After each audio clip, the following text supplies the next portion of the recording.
નમસ્કાર મિત્રો, સ્વાગત છે તમારું આપણી યુટ્યુબ ચેનલમાં। મિત્રો, આજે આપણે વાત કરીશું બોલિવૂડના ધ એંગ્રી યંગ મેન તરીકે ઓળખાતા અને બોલિવૂડના ગ્રેટ એક્ટર એવા શ્રી અમિતાભ બચ્ચને કરેલ ગુજરાતી ફિલ્મો વિશે। જો ચેનલ પર નવા છો તો સૌપ્રથમ તો વિડીયોને લાઇક કરી ચેનલને સબસ્ક્રાઇબ કરી બેલ આઇકોન અવશ્ય દબાવજો।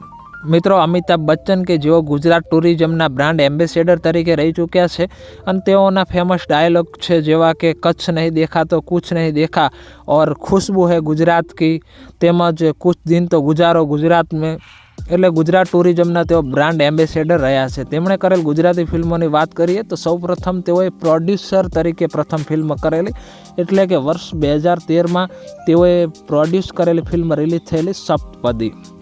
આ ફિલ્મને તેમની કંપની એબી કોર્પ એટલે કે એબીસીએલ જે હતી એબી કોર્પ દ્વારા પ્રોડ્યુસ કરવામાં આવેલી। આ ફિલ્મની અંદર આપણને માનવ ગોહિલ લીડ રોલની અંદર જોવા મળેલા તેમજ માનવ ગોહિલની સાથે જ સ્વરૂપ સંપત, હિત સોમાની, શૈલી શાહ વગેરે જોવા મળેલા। તેમજ વાત કરીએ તો આ ફિલ્મને નિરંજન થાળે ડિરેક્ટ કરેલી। આ તેમના પ્રોડક્શન નીચે બનેલી ફિલ્મ હતી। ત્યારબાદ વર્ષ 2017ની અંદર એક ફિલ્મ રિલીઝ થયેલી, નામ છે મારું ગંગા। તેમજ આ ફિલ્મના મોટા મોટા બેનરોની અંદર એક બહુ જ મોટા અક્ષરોમાં લખવામાં આવેલું હતું કે અમિતાભ બચ્ચન સાથે જયા બચ્ચન, ગુલશન ગ્રોવર પહેલીવાર ગુજરાતી ફિલ્મ પડદે।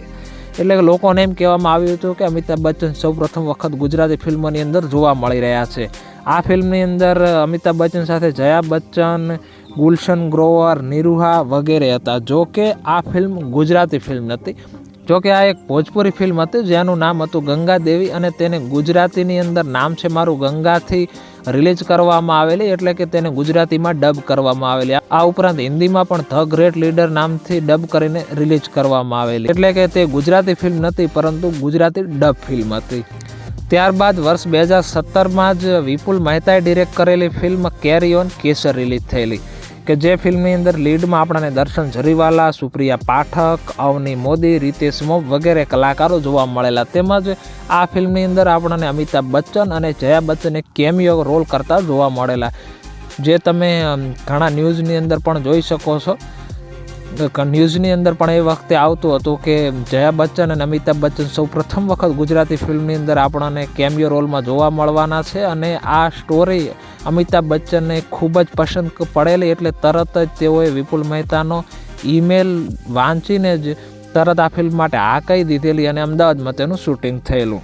ત્યારબાદ વર્ષ 2022ની અંદર અમિતાભ બચ્ચન આપણને ગુજરાતી ફિલ્મમાં જોવા મળે અને તે ફિલ્મ હતી ફક્ત મહિલાઓ માટે કે જે ફિલ્મને ડિરેક્ટ કરી હતી જય બોડાસે। તેમજ આ ફિલ્મની અંદર હાલમાં ગુજરાતી ફિલ્મોના જાણીતા સ્ટાર એવા યશ સોની જોવા મળેલા અને આ ફિલ્મ ખૂબ જ સુપરહિટ રહેલી।